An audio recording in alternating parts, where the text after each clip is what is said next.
In college, you study electrical engineering. Yeah. Right. That was sort of what everybody wanted, or that's what a lot of people aspire to, or that's what society wants people to study to some degree, if not doctor. So yeah, so I did. I followed the typical path. Yes. Yeah, that's what I was going to ask you, because was it by your choice, or was it, you're saying typical path, which normally sounds like parent pressure.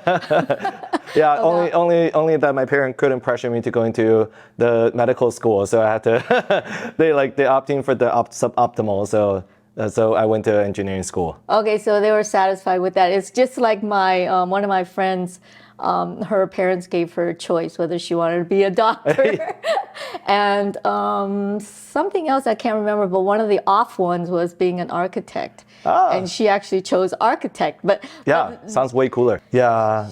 Well, so my dad is a or by academic, I guess my dad is a physicist, and so he studied physics, and then he really loved physics, and then he later worked at National Defense Department as researcher and also as I guess as a buyer.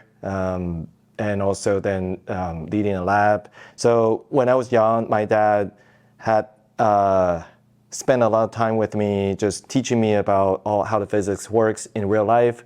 Starting from the really small examples, like how do you fix a light bulb, or like how does the signs on the road works without wire? There's no like electricity sent through wire to the road sign, but it still works. It's powered by solar because you see a solar panel. So all those tiny little details my dad taught me, or even how the car runs, how combustion engine works. And so I was kind of inspired to work in physics, and that was my first choice. If you're talking about what kind of programs I want to study in college, when I was in high school, I wanted to go into physics, but I actually failed at my first college entrance exam, if you know the notorious college entrance exam, and so I failed at the first one because there was a baby crying, and it was winter time when I was taking a test, and I just couldn't focus. I blamed all to the baby, and so I failed in one. I think I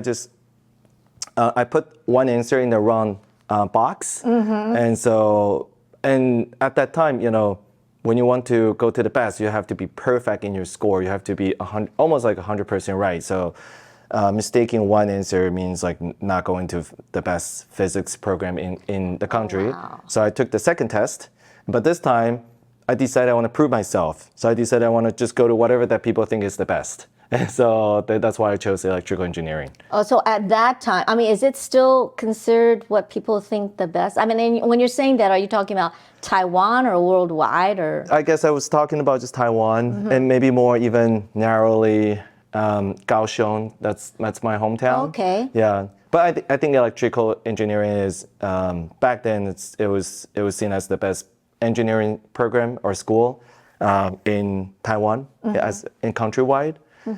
It was just because we're really big in semiconductor, and semiconductor is part of the discipline, electrical engineering discipline. Okay. Yeah. So then you chose electrical engineering because it was the best, but did you grow to like it, or did it take a long time? Or Well, yeah.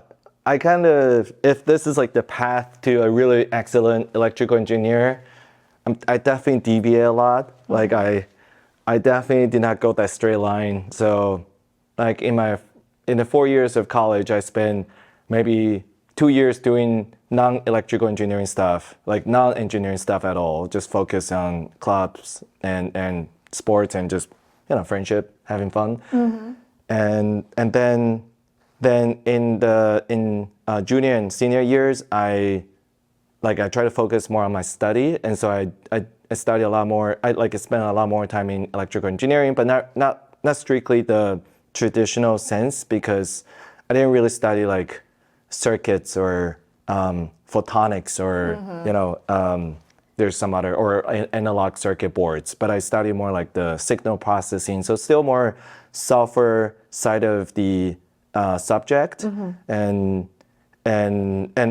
back then I also had passion to for films or videos or for photographies. So signal processing, like all that is a type of signals, and so I studied the technical aspect of that. But my passion was more on the sort of the creative side of that too.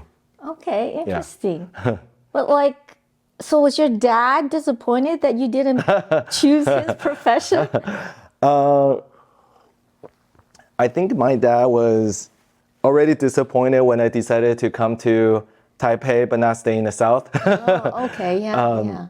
Disappointment might not be the right word. I think he just want his son to be content and happy with what he gets more easily, and not making extra effort to make himself discomfort and go extra miles. But that was sort of my dad's philosophy, and then he'll also love to keep his son closer to him, to the family. But I just wanted to see the world, so I decided to come to Taipei. That was the first step, right? Oh yeah. So when you're talking about if he wanted to keep you in Kaohsiung, I mean, I just thought that most of the major schools and things like that were in Taipei. Yeah. So I mean, if he kept you in Kaohsiung, where would you have gone to study? Well, I would go to the school that he went to. That's actually that would be his sort of ideal school for me. That's Chengkong University. Okay. In Tainan. Yeah. Oh, in Tainan. Yeah. Okay. So did your dad ever like live abroad, or he was always in Taiwan? My dad, when he was working as the person who purchased weapons and maybe fighter jets from the U.S., he did live in the U.S. in Texas and I think mainly Texas, maybe some other states briefly too, but I think he mainly lived in Texas for a couple of years. Yeah. Okay, only for a couple of years, because I was just wondering if it had any effect in terms of his parenting style. A lot of times people that live abroad tend to be a little bit more open and allow their kids to be much more freer to pursue what they want to pursue. And I'm just wondering if your dad did that. I'd say, I think my parents bring different disciplines and value to my education. So my mom is the one who's on the stricter side, more The traditional tiger mom. My mom never lived abroad, and she's the one that really wanted me to go to medical school. Okay. And I failed, and then she thinks that engineering school is okay too. Only if I continue working at the big corporate, but I also didn't. So it's a continued disappointment now. Oh, so what does she think now, though? She thinks I'm doing okay. Okay, No, I think we comes to terms. Yeah. Okay, so then you went to after you graduated here at the university, you said you went to the States, right, for your grad school? Yes. And did I read correctly that when you were testing, or was it to go into your the university Undergrad, here? yeah. Oh, you tested. You were the top 9 nationwide. I read. So it's a big turnover from what happened the first time around. Yeah. Yeah. What was that about? You just like sat down and just didn't see anything. Focused, worked until 12 midnight, or studied.